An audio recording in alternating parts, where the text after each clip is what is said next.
पिछली भाग में भीमसेन की हार के बाद पृथ्वीराज चौहान ने अपनी विशाल सेना के साथ महोबा पर अंतिम आक्रमण की तैयारी शुरू कर दी। उसने अपने जादूगर त्रिकाल को गुप्त मार्ग से महोबा भेजा ताकि वह कल की तलवार की शक्ति को नष्ट कर सके। आल्हा और ऊदल को यह समझने की चुनौती थी कि तलवार का असली रहस्य क्या है। महोबा के किले के ऊपर आल्हा और ऊदल चिंतित खड़े थे। तलवार की चमक थोड़ी लौट चुकी थी, लेकिन उसमें स्थिरता नहीं थी। हर पल ऐसा लग रहा था कि तलवार अपनी शक्ति खो सकती है। ऊदल ने गुस्से में कहा, भैया, यह तलवार हमारी परीक्षा क्यों ले रही है? हमने अपना सब कुछ महोबा के लिए दांव पर लगाया है।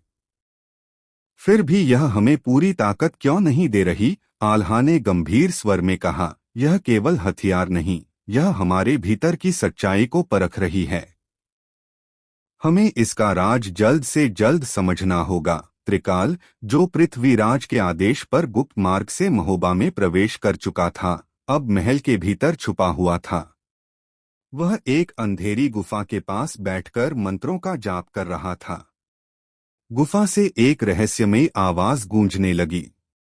आवाज बोली, तुम कौन हो और तुम इस तलवार की शक्ति को नष्ट क्यों करना चाहते हो? त्रिकाल ने जवाब दिया, मैं त्रिकाल हूं, जो समय और शक्तियों को नियंत्रित कर सकता है। यह तलवार पृथ्वीराज चौहान के सपनों के रास्ते में बाधा है। इसे नष्ट करना मेरी जिम्मेदारी है। आवाज ने कहा, लेकिन इस तलवार को नष्ट करना इतना आसान नहीं है। इसके लिए तुम्हें आल्हा और ऊदल दोनों को खत्म करना होगा। केवल तभी तलवार की शक्ति निष्क्रिय हो सकती है। त्रिकाल मुस्कुराया, मैं उनके अंत का रास्ता जानता हूं। मुझे केवल समय चाहिए। महल में रानी मल्हना और राजा परमाल ने सभी बचे हुए सैनिकों को इकट्ठा किया। रानी ने कहा, चंदेल वंश के योद्धाओं, यह महोबा का अंतिम युद्ध हो सकता है। हमें अपनी आखिरी सांस तक लड़ना होगा। आल्हा और ऊदल हमारे साथ हैं, लेकिन हमें अपने हिस्से की जिम्मेदारी निभानी होगी। सैनिकों ने अपनी तलवारें उठाईं और कहा, हम महोबा के लिए प्राण न्यौछावर करने को तैयार हैं। त्रिकाल ने अपनी जादुई शक्तियों से एक मायाजाल बनाया। उसने किले के बाहर एक दहकती हुई छवि प्रकट की, जिसमें ऊदल को आल्हा पर हमला करते हुए दिखाया गया। ऊदल ने जैसे ही उस छवि को देखा, वह भ्रमित हो गया। उसने कहा, भैया, यह क्या है? तुम मुझ पर हमला क्यों कर रहे हो? आल्हा ने भी वही छवि देखी और हैरानी से कहा, ऊदल, यह मैं नहीं हूं। यह कोई चाल है। हमें इस पर विश्वास नहीं करना चाहिए। लेकिन त्रिकाल का मायाजाल धीरे धीरे उनकी मानसिक शक्ति को कमजोर करने लगा। जादू के प्रभाव में आल्हा और ऊदल के बीच अनबन होने लगी। तलवार की चमक फिर से मध्यम पड़ने लगी। त्रिकाल ने हवा में एक मंत्र पढ़ा और तलवार के पास पहुंचने की कोशिश की। तलवार के चारों ओर अचानक एक ऊर्जा कवच प्रकट हुआ, जिसने त्रिकाल को रोक दिया। त्रिकाल ने कहा, तो यह है तलवार का असली रहस्य। यह केवल तब तक सक्रिय रहती है जब तक इसके धारक एकजुट रहते हैं। अगर मैं आल्हा और ऊदल को पूरी तरह अलग कर दूं, तो यह तलवार कमजोर हो जाएगी। चौहान की सेना ने महोबा पर हमला शुरू कर दिया। भारी संख्या में सैनिक किले के दरवाजे पर पहुंच गए। राजा परमाल और रानी मल्हना ने बहादुरी से मोर्चा संभाला।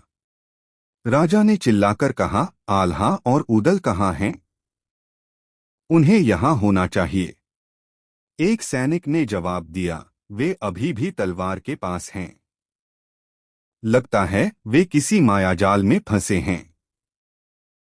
त्रिकाल ने अपनी शक्तियों से आल्हा और ऊदल के बीच इतनी गलतफहमी पैदा कर दी कि दोनों ने एक दूसरे से दूरी बना ली। जैसे ही उनके बीच का रिश्ता कमजोर हुआ, कल की तलवार पूरी तरह से निष्क्रिय हो गई। त्रिकाल ने हंसते हुए कहा, अब यह तलवार केवल एक धातु का टुकड़ा है। महोबा का अंत निश्चित है।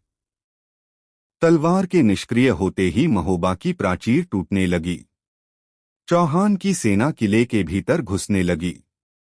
रानी मल्हना और राजा परमाल अब अकेले रह गए। आल्हा ने तलवार को उठाने की कोशिश की, लेकिन वह भारी हो चुकी थी। उसने ऊदल को पुकारा, भाई, हमें अपनी एकजुटता फिर से दिखानी होगी, वरना सब खत्म हो जाएगा। ऊदल ने जवाब दिया, भैया, मैं तुम्हारा साथ हमेशा दूंगा, लेकिन यह भ्रम मुझे परेशान कर रहा है। तभी महल की ओर से एक विस्फोटक आवाज आई। त्रिकाल ने हवा में खड़े होकर चिल्लाया, अब महोबा बच नहीं सकता। अगली सुबह तक यह किला इतिहास बन जाएगा।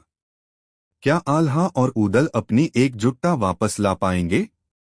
कल की तलवार की शक्ति को कैसे पुनः सक्रिय किया जाएगा? और त्रिकाल का असली मकसद क्या है? जानिए अगले भाग में। धन्यवाद।